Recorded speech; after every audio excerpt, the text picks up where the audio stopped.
ఓం సాయిరామ్. సాయిబాబా భక్తులందరికీ నమస్కారం. సాయిబాబా ఆశీర్వాదాలతో అందరూ సంతోషంగా ఎల్లప్పుడూ ఉండాలని కోరుకుంటున్నాను.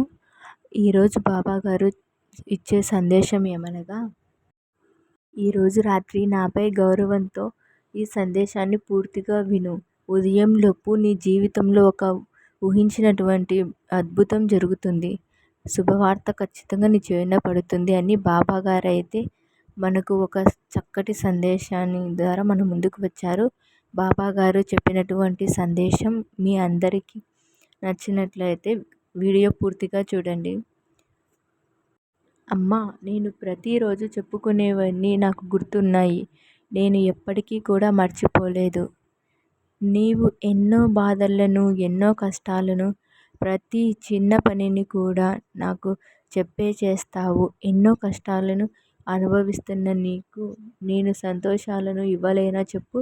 ప్రతిదీ కూడా నాకు నువ్వు చెప్పే కష్టాలు, బాధలు అన్నీ కూడా గుర్తు ఉన్నాయి. నువ్వు ఎప్పటికీ మర్చిపోలేదు. నీవు అనుకుంటూ ఉంటావు, బాబా విన్నారో లేదో, విని కూడా నేను కోరినది ఏది ఇవ్వడం లేదు, బాబా నన్ను అస్సలు కరుణించడం లేదు అని నువ్వు అనుకుంటూ బాధపడుతున్నావు. అవును కదా, నువ్వు అనుకోవడంలో ఎలాంటి తప్పు లేదు. ఎందుకంటే నేను అన్నీ కూడా వింటూ ఉంటాను. విని కూడా నీకు ఎటువంటి పనిని చేయకపోయినప్పటికీ కూడా నీకు బాధ కలుగుతుంది. నిజమే, నేను ఒప్పుకుంటాను. నీ బాధలన్నిటికీ పూర్తిగా కారణం నేనే అని అంటే మాత్రం నాకు చాలా బాధ కలుగుతుంది బిడ్డ. నువ్వు చేసిన చిన్న చిన్న పాపాల వల్ల ఈ శిక్షలను అనుభవిస్తున్నావని నువ్వు జ్ఞప్తికి తెచ్చుకుంటే చాలు. నేను ఎప్పుడు కూడా నీ మంచి కోరకే చెప్తూ ఉంటాను. ఎవరిని వదిలిపెట్టను. మీరు నన్నే నమ్ముకొని ఉన్నారు కదా, నా పిల్లలను నేను వదిలిపెడతానా చెప్పు.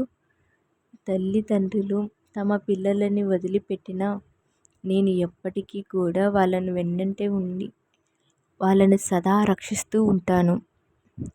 పిల్లలకు తల్లిపై ప్రేమ ఉంటుంది, తల్లికి పిల్లలపై ప్రేమ ఉంటుంది. అలాగే నేను మిమ్మల్ని ఒక తండ్రి స్థానంలో ఉండి ఎంతో ఇష్టపడుతూ ఉంటాను.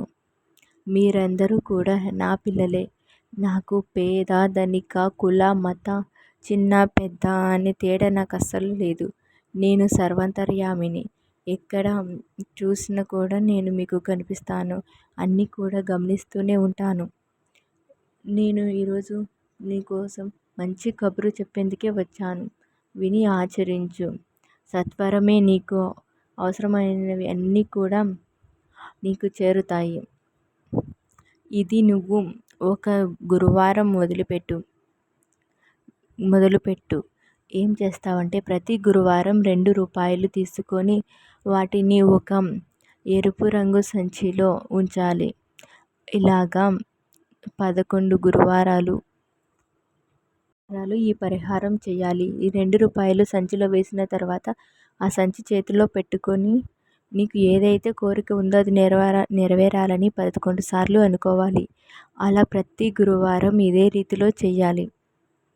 11వ గురువారం రోజున యథాతథంగా చేసి ఆ రోజు సంచిలోని డబ్బుని నీవు ధనం దాచే చోట, వంటగదిలో కానీ, దుస్తులు ఉంచే చోట కానీ, సామాన్లు ఉంచే ప్రదేశంలో కానీ, పిల్లల గదిలో కానీ, నీవు ఎక్కడ పని చేసుకుంటూ ఉంటే అక్కడ, ఇలా నీకు ఏది వృద్ధిలోకి రావాలి అనుకుంటే అక్కడ 2 రూపాయల చొప్పున ఉంచాలి.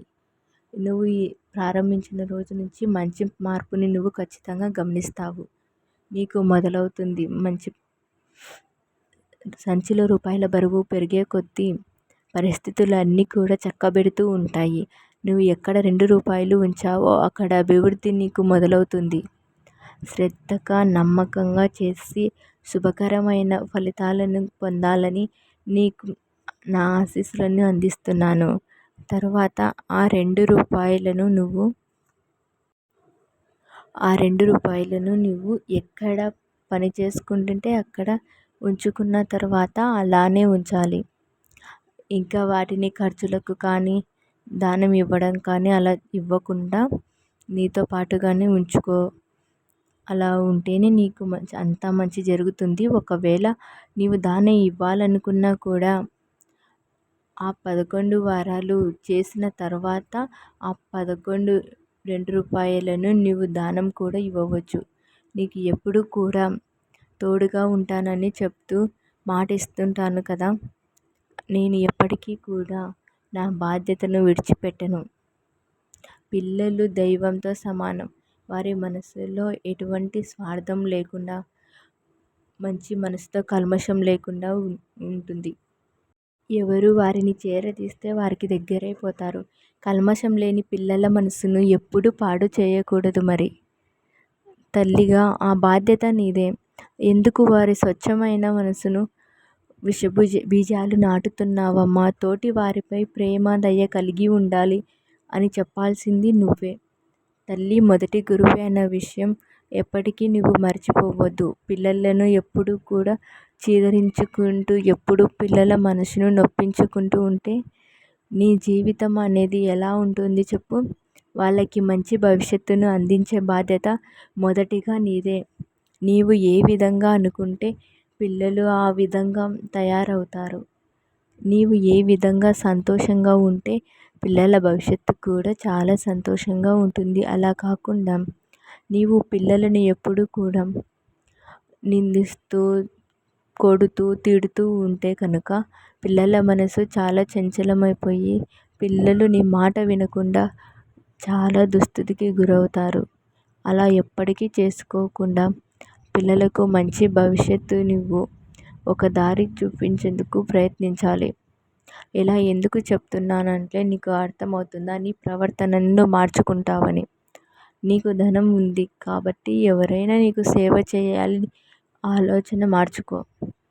నువ్వు ఎదుటి వారిని చులకనగా చూడటమే కాకుండా నీ పిల్లలకు కూడా నువ్వు అదే నేర్పుతున్నావు.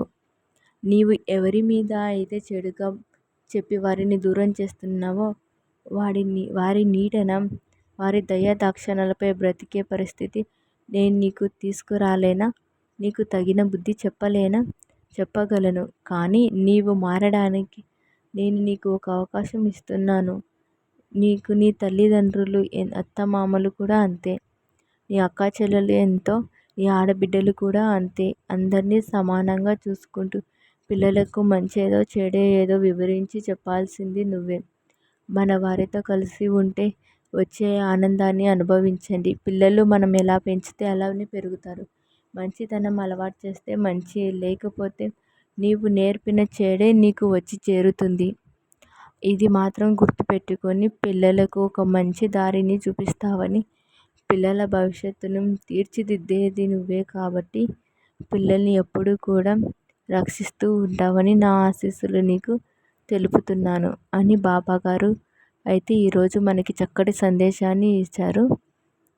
బాబాగారు చెప్పినటువంటి ఈ సందేశం మీకు నచ్చిందని అనుకుంటున్నాను. ఓం సాయిరామ్. సద్గురు సాయినాథ్ మహారాజ్కి జై.